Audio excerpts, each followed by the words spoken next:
चला मैत्रिणींनो, आज मी बनवत आहे पालकचे पराठे. पालकसाठी लागणारे साहित्य: हिरवी मिरची, लसण, जिरे आणि पालक घेतलेले आहे. हिरवी मिरची, लसण, जिरे आपण मिक्सर मधून काढून घेऊया.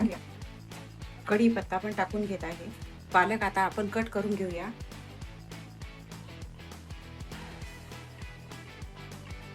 आपण आता हिरवी मिरची, लसण याची पेस्ट करून घेतलेली आहे, ती टाकत आहे.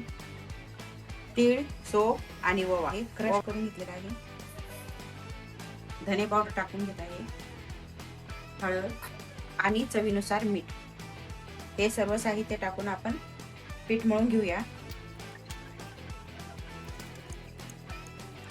आता आपण पराठे करून घेऊया.